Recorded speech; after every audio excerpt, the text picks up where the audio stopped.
Thanks for joining us on another special edition of Florida Chamber's Bottom Line. We're focusing on Florida 2030, and I'm Tony Carvajal, the Executive Vice President of the Florida Chamber Foundation. I'm joined today by my friend Joe Tankersley with Unique Visions. And Joe, I really enjoyed our last conversation about disruption and changes that are ahead into Florida 2030.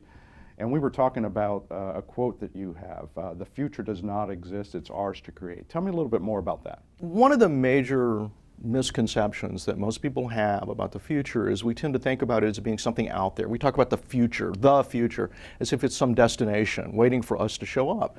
Well, when you stop for a moment, you realize that's not true. The problem with the future is it does not exist yet. We can get some insight into possible directions it's going to take. But what we can't ever forget is we have a huge amount of agency in driving those directions. Now, 100 years ago, the people who had agency might have been large corporations or large governments, but what's changed today, I think, is that individual businesses, individual communities, and even individuals themselves have a lot more agency in deciding which direction they want their future to go. Yeah, and that plays so well into the Florida 2030 story. What we're building is a project that is looking at where Florida and Florida citizens need to be if we're going to be globally competitive, prosperous, and have vibrant and sustainable communities in 2030. And there's a lot of pressures that are making us think short term. I mean, when I think about adjusting to change or market entry and competition, or for that matter, even in policy term limits, there's a lot of things getting us to think short term. Why would you argue that long-term thinking is valuable? Long-term thinking is really the only way that you can prepare for a world where disruption is continual. If you try to get ahead of the next short time curve, by the time you figure it out, it's already gone. And that's part of the problem with the short-term thinking that's going on today. What you have to do is have that long-term vision. Where do you want to be in 2030? What do you want to see the state of Florida look like?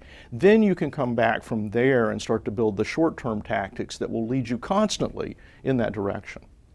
So we were talking about how do we accomplish that. The Florida 2030 is going to be a research initiative. It's got hundreds of volunteers across the state. We're still looking for some individuals, but you talked about the power of stories. Tell us a little bit more as we're planning for this report. What do we have to consider in terms of the storytelling for the future?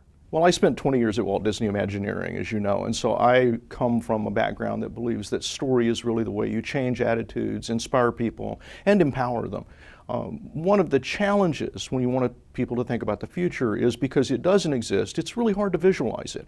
I know the world I'm in. I mean, we've all heard the statement, it's better the devil I know than the one that I don't know. So even if you're not happy with the direction things are going, you tend to be more comfortable staying there. The power of story, the ability to create vignettes of the future, scenarios of the future where I can see myself, I can understand how I might profit, what challenges I might face, suddenly are the kinds of tools that will inspire people to say, yeah, I'm willing to go through the pain of change. Because that's the other thing I think we have to acknowledge. Change is hard, creating the future is hard, and if we don't give people the motivation to see a better tomorrow, then I don't think you will get them on your side.